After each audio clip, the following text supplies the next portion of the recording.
Okay, hi everybody. I'm just testing this and see if I can improve on the way I handle this. Um, my son thinks I ought to be streaming a little bit more often, so I'm going to. I always get alerts on Google on various things related to dogs, so I'll get things that are based on research or dog stories, things with dogs, maybe behaviour, maybe training issues, some things that I think are going to be of interest. So I'm going to now stream 2 or 3 times a week to see if we can get any conversations going and whether I can help you with my comments or views on things related to dogs. So the first thing I want to talk about is a little experience I had today with my wife Sue and Ziggy.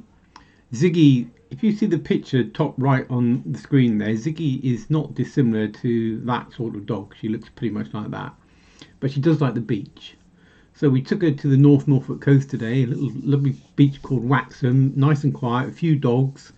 The sea was in, lots of action. She did a lot of swimming and had a lovely time digging and remodeling the beach.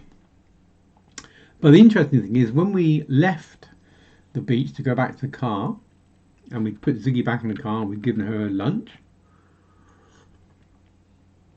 A very trim lady was just walking by with her elderly dog.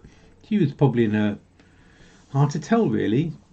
She was from up north, probably Yorkshire, I think. Charming lady, and she was probably in her early 60s, possibly.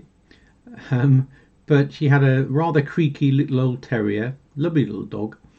And so we got chatting, and she was telling me about her dog, and her dog had a bit of arthritis, unfortunately in her front leg, so she couldn't go swimming as much as she used to because she used to like swimming. But she'd also used to like sitting in the kayak with this lady, which this lady still did.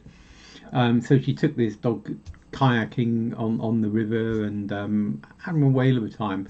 And the dog would swim an awful lot, which is huge fun for dogs.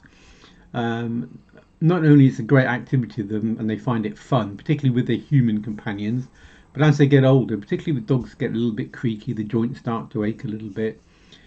If they're used to swimming, it's almost like having outdoor hydrotherapy for them, and it's a lovely thing to do for as old as they can manage it. A lot of our dogs here we've had over the years, they've swum into quite ripe old age actually. So, but she couldn't quite do that anymore. So she didn't take the dog kayaking as often as she used to because it was a bit too much for a dog. But she did take the dog to the beach so it could have a little paddle in the water. So this lady was very tuned to her dog, which is a really lovely thing actually, and it warmed the cockles of my heart looking at it. However, it didn't end there. This lady had two daughters, and they'd moved to New Zealand, and they were very enthusiastic to get her to move out with them with her dog.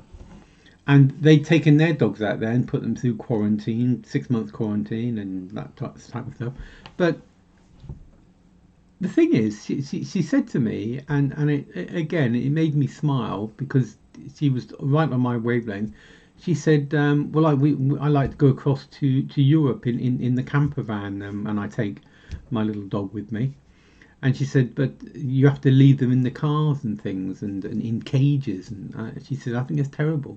And I was with her on that actually, and I thought, yeah, that is. I don't like it, but so she wasn't leaving. She said, "Well, I'd hide in the camper van, and I'd sit with my dog throughout the whole journey." And she said, "I certainly wouldn't put them in a car to take them to New, put them in a hold to fly to New Zealand." She said it's terrible, and I said, "Well, actually, I'm with you." She said, "So I might go to New Zealand," and she's deadly serious, but only when I've no longer got this lovely little creature. And then after that, I might move to New Zealand with my family, and if I do that, then of course I'll get another dog while I was out there.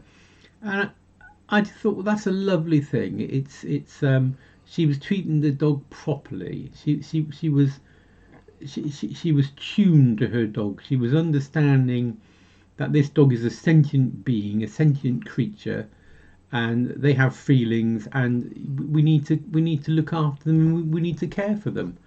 And she was absolutely spot on with everything she said to me.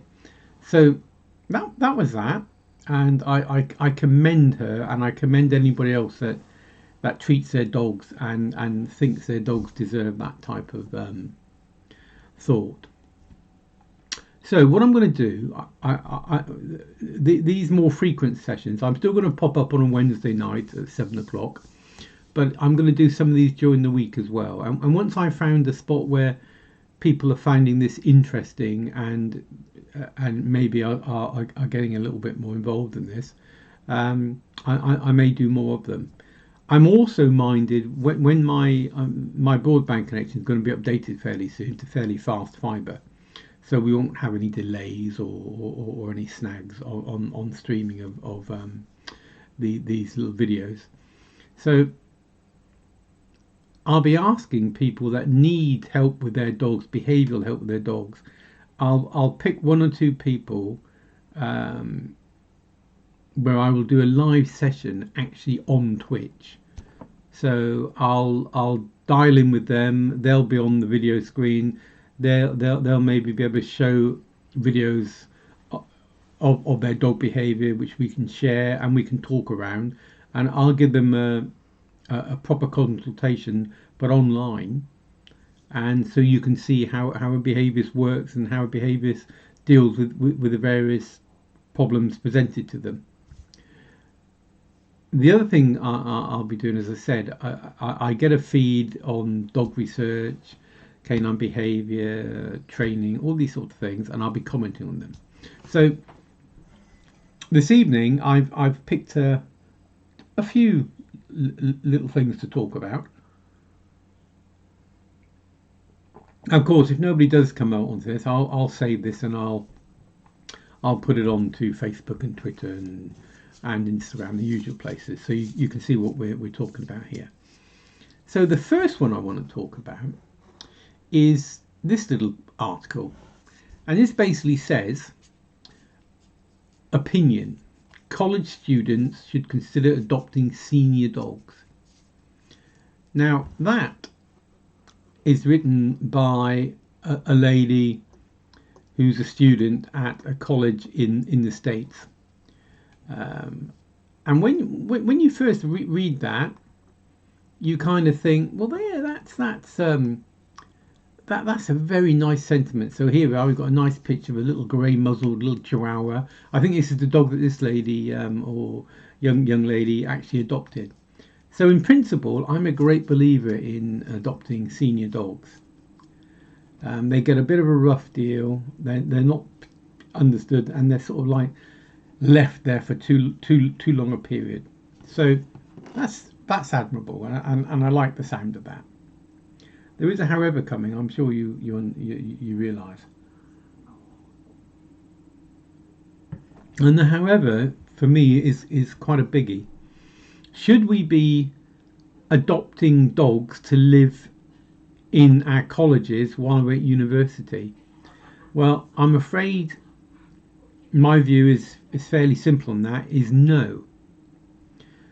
With the best will in the world, bringing dogs onto campuses, if they're allowed to in the first place, I'm sure it wouldn't be allowed in this country, but even if you did, there is no way when you're at university, in my humble opinion, I've never been, but my son has, and I'm sure he'd back me up on this if he was listening to this.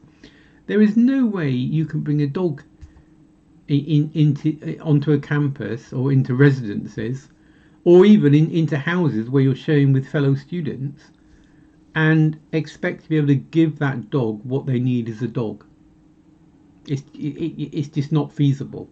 So yes, you might think you're doing the right thing. You've homed this lovely old dog, you're giving it a good life, but you're probably still partying, you'll still be going out playing your sports, socialising, lectures, all the sorts of things that go on in university. It's not really compatible to looking after the welfare and the needs of a dog. So I would simply say, don't do it. And if you really do want a dog and you want to adopt a dog, which is admirable, and I wish more people would do it, I think you should really wait until you finish your studies, you've graduated, you've got your first job maybe, you've got your first home that you can handle and care for a dog properly, give them the right level of training, the right level of interaction with humans, other dogs. In other words, give them a full life. Now, when you're studying away in a college, I really don't think you can do that. So that's the first thing that I wanted to comment on. So if you've got any views on that, please share them with me on Instagram or Facebook or wherever once you've taken a look at this video. Now, going back again to dogs, rescue dogs in this case, this little article was entitled "Choosing the Right Dog for Your Family." Again, this is I think this lady in this picture is a PhD, and she's clearly worked at rescue centres, and she seems to know what she's talking about. But some of the data here is staggering. This is America, bear in mind, where rescue centres and large homes, they only have a certain capacity and they still euthanize dogs. So if a dog's been in there for a period of time, they're basically on death row. It used to be the case in this country, but no more. So if you just read the headline paragraph there, 6.5 million companion animals enter animal shelters each year in the States. 6.5 million. That's a hell of a number of dogs. And that's mainly, this lady says here, 3.3 million dogs and 3.2 million cats. So 3.3 million dogs and 3.2 million cats. Of those, 670,000 of the dogs are euthanized and 860,000 of the cats are euthanized. That's a phenomenal amount of money. We're just killing them because we can't care for them, we can't look after them. So this lady talks about, I'll just hide that again now. This lady goes on to talk about how can we reduce that, how can we minimize that, and I'm with her on this. She talks about some of the basic things. So why are they going in there in the first place? And she suggests they're not trained. Some of them are lost pets and can't be identified. Some of them have aggression. Some of them are ill. Some of them, the owner has become ill or has died, or they can no longer cope with the dog. In fact, I met a lady today on the beach with a little bit dog in exactly that position. They didn't think they'd rescued this dog, but in fact they had. They'd taken this dog from a family who clearly loved the dog, but they couldn't cope with the dog because one of the family members had become ill. So that's a sad type of case, but not uncommon. Or the family moves, can't take the dog with them. They might have to go and live in a flat, for instance, or rented accommodation that doesn't accommodate a dog. Not uncommon. Someone in the family develops allergies to dogs. Someone in the family goes through some form of life-changing experience that means they can't cope with having a dog again. It might be a mental health problem. It could be death. It could be anything. They might have more than one pet. They just don't get along, so they don't know what to do about it. And all of these things, the expense is too much. The dogs come from a puppy mill, and it's become really not homeable, or indeed the owner doesn't have the time for the dog. As I mentioned a bit earlier, you have to have time to look after these dogs. You can't just think, oh, I'll get a dog and it'll be fine. It requires long-term commitment. So that's a good few reasons she gives why these dogs enter up into homes. So as humans and people that live with dogs or want dogs, what do we, what can we do to actually help minimise that type of problem? So I've touched on this in a few blog posts over the past few years, but I'll go through some of the things that are covered here, and I support them. So, do you have the right amount of time to train, exercise, form a good bond, and with your dog, and can you socialise them? And this isn't a tick list. You don't just go, well, I've done that, I've done that, I've done that, and off you go. These are things you have to do throughout the whole of the dog's life. So they're a big commitment, and you have to take it very seriously. Um, so can you handle the mess dogs create? And some create more than others, of course. So shedding, accidents in the house, illness, behaviour problems, and anything else that might happen with your dog. Can you handle it, and are you prepared to put the time in to help your dog when they need help? So can you afford to properly care for that dog? So not only give it enough time, but can you feed it properly? Can you pay your vet's bills? Um, all those types of things. Provide it with toys and things to do and fun, and give it your time. They're all critical questions, and not everybody answers them, and they go ahead and get their lovely dog because that's what they wanted. Um, when you're looking for the right dog, have you got the right breed or mix of dog that fits in with your lifestyle?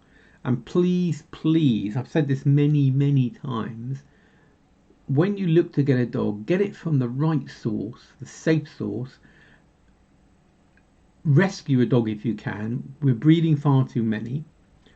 Don't go and get a dog because it's some celebrity has got it, or you like the look of it, it's pretty, it's a pug with a nice flat nose and it looks cutesy and all that. Yeah, dogs do look cutesy, but often these dogs are going to have lifelong health problems that diminish them as a dog. Um, and particularly the short-nosed dogs. There are many other types of breed. So try and find a dog that's going to be robust, and a robust dog is usually a mixed breed. But don't discount any type of dog that you find in a rescue home. Just think about it. Talk with the people or the behaviourists, the experts in the homes, and try and find the dog that matches your home environment and your family and your work patterns and all those sorts of things. I mean, over the past years, I've had a couple rescue Dalmatians. Didn't go looking for Dalmatians. I knew nothing about Dalmatians. They happened to be two dogs that really, really needed homes. And they came to us and they had lovely lives, and we had lovely lives with them. So don't rule anything out while you're ruling things in. Just think about it, and just open your mind to the world of dogs that are out there. So don't discount the rescues. I think that's it. So just be clear that dogs can be a fantastic thing to have around. I think they give us much more than we ever give them. So they're loyal, they can be very entertaining, but they're not for our entertainment. So I hate to see people that dress dogs up, put them in tutus, make them do ridiculous tricks because it entertains us and we think the dog loves it. Well, trust me, most dogs don't. They don't like being messed around like that. So you just think about the needs of the dog, not our needs, and what we think is right, what is actually right for our dog. Okay, so if you think about this properly and think about it from the dog's perspective, combined with yours, you can have a lovely relationship with the dog. You can spend many years with them just having huge amounts of fun. So, just think about it and go and rescue one, please. I'd strongly recommend it. All right. Now, another little article I found was very, very interesting. And this was a breed of dog, and here he is, This is Bonsai. Now Bonsai, there he is. He's got himself a Blue Peter badge. Now those outside the UK won't really know what a Blue Peter badge is. But a Blue Peter badge, here he is, and here he is with his new family. A Blue Peter badge is something given to children usually from a show called, funnily enough, Blue Peter, which is a children's show, very very popular in the United Kingdom, and it's usually for things they've done or some activity or something special, and they earn a Blue Peter badge, and it's quite a coveted thing. Now, Bonsai got a Blue Peter badge because of what he was doing to help other people get over the fear of dogs. Now, Bonsai, it was rescued, and when this family first got Bonsai, they found that he was very nervous around other dogs, and he didn't really like other dogs, and that became very difficult. So they took behavioural advice, and they got him to socialise with other dogs in the right environment, and Bonsai became a very, very happy little camper, particularly around other dogs and people. And the family decided that actually, I wonder if we could help other people. So how he got his Blue Peter badge is the Blue Peter presenter, a lady, she was very nervous about dogs, scared of dogs, and particularly scared of Staffordshire Bull Terriers because of their reputation, which is not something they've earned really. They get a bit of a reputation, as all do these Bull Terrier type dogs, and actually they're beautiful, caring, loving dogs, and in fact the Victorians called them nanny dogs. So he allowed this presenter to approach him slowly. He sat down calmly. He then rolled over onto his back so he could have his belly rubbed by her, and she got over a fear of Staffordshire Bull Terriers fairly quickly. Net result, he gets a Blue Peter badge, so everybody's happy. But here's the thing. This is the thing that struck me with this. These types of breeds are really given quite a bad rap, and they're seen as aggressive killers. They fight other dogs. They're really nasty creatures, and indeed they're not. In the right hands, they can be fantastic creatures. Now, on the same note, oddly enough, on the same day, I've got another article here, and this again features a Bull Terrier type breed. Now this one is a pit bull. Actually, a pit bull isn't a breed. It's not a specific breed. It's a type of dog with certain characteristics. But you hear a lot about pit bulls, particularly in the States, and how terrible they are. They're aggressive, they're all killers, which of course is, you couldn't get further from the truth really. So this particular guy was in Malta, and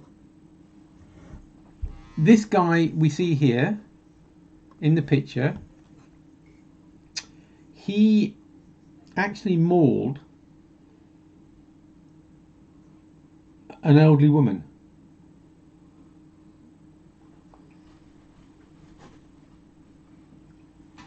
Okay, and he was marked as a killer basically. Now the problem being is, are these dogs so ferocious and savage, and should we be terrified of them? Should we be putting them all down? Should we not be allowing them to live? And the answer is, in my view, no. Because any dog can become savage. It can be a Chihuahua, it can do you some damage. Dogs are more often than not a product of the life they experience with humans. So a lot of these pit bulls and bull terriers that are used for fighting and that type of thing, aggressive. They're actually taught to be aggressive. Now, a pit bull is no different to a bull terrier. They're not all born aggressive.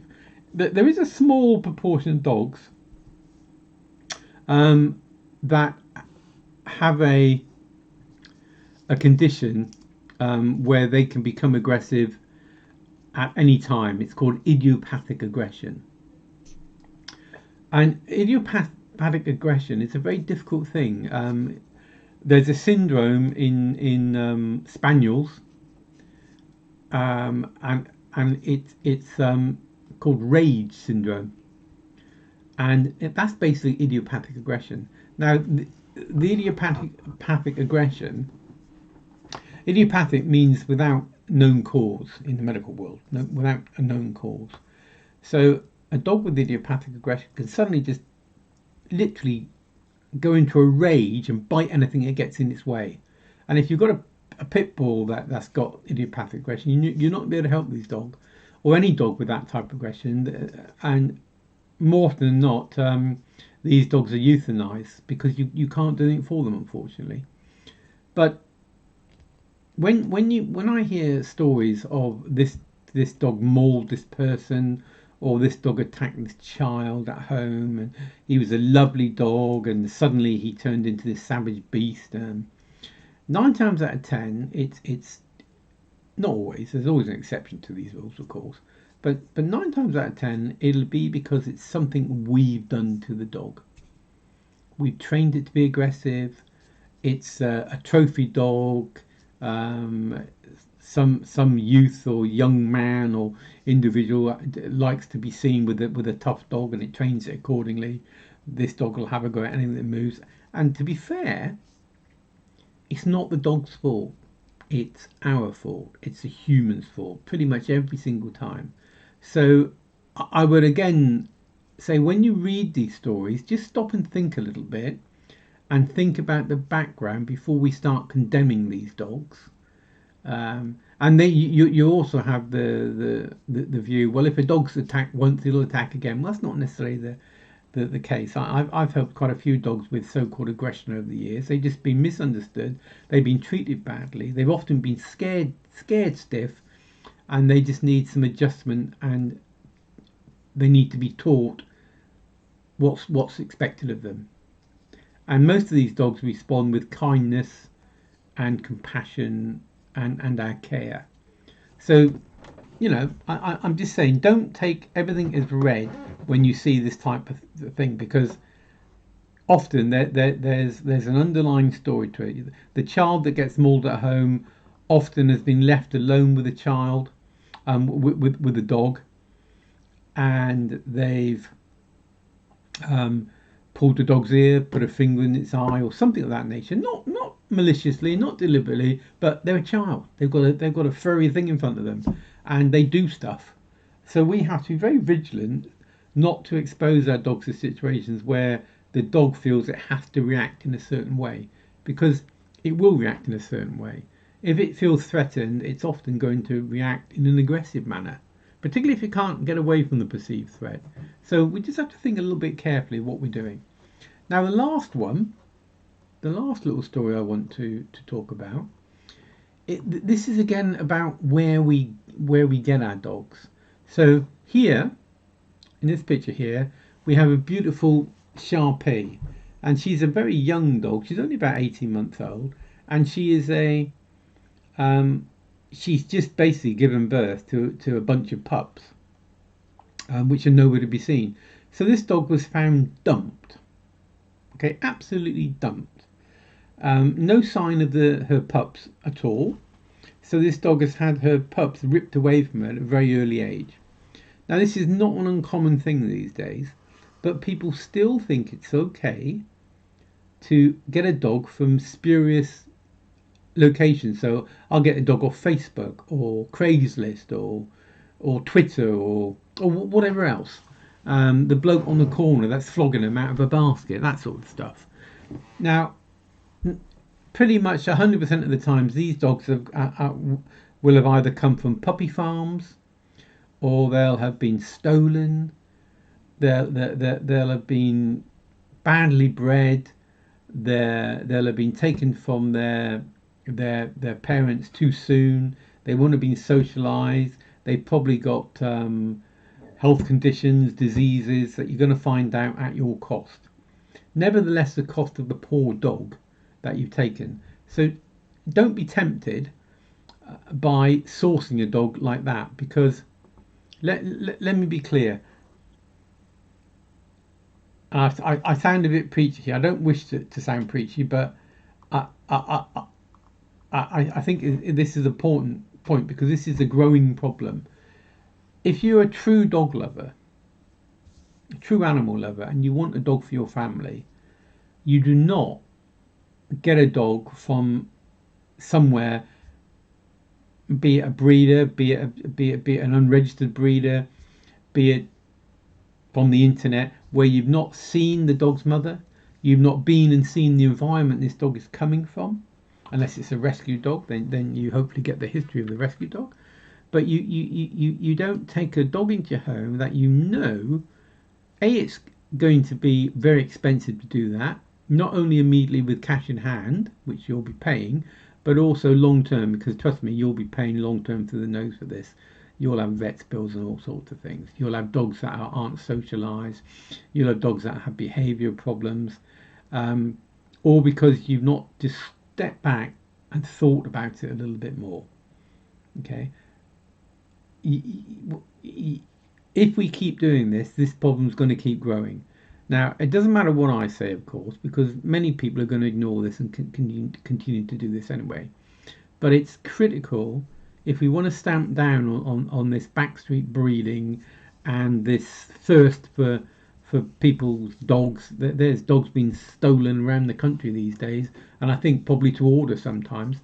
But anyway, if you really want a dog, either go, if you must go to a breeder and you want a specific type of dog, and you must do that, we'll find a proper registered breeder that has a good reputation. You can see the dog's mothers, you can see their environment, you can see how they've been brought up, you can question the breeder on how they socialise the dog, etc., and have a proper vet check done and all those sorts of things. And then you can use a breeder. Me, I'd never use a breeder, but there are, like all things, there are good ones and bad ones out there. So do some research the dog you want, and then go through the appropriate channels to get your dog, including rescue centres, of course. And that's all I really want to say about that. These stories sadden me because they are so common, and you hear about these things every day. So we don't want to see dogs that look like this. We don't want to see dogs that this is a little Shar-Pei. That's a sad dog. That's a sad, confused animal that has had her babies ripped away from her, basically. We don't want to see that. So please think about what you're doing. Okay, well, I think that's about it for now from the Daily Bark. I'll be popping up 2 or 3 times a week, plus Wednesday evenings. So I'll be sharing this to Instagram. I'll be sharing it to Facebook. So if anybody's interested in anything I've got to say about dogs, I'll be doing this as a regular thing over the next few weeks, and we'll see how we get on with it. Okay, I think that's it for now. Thank you for looking at this, no matter when you look at it, and I hope to see you actually maybe a live session in the future. Okay,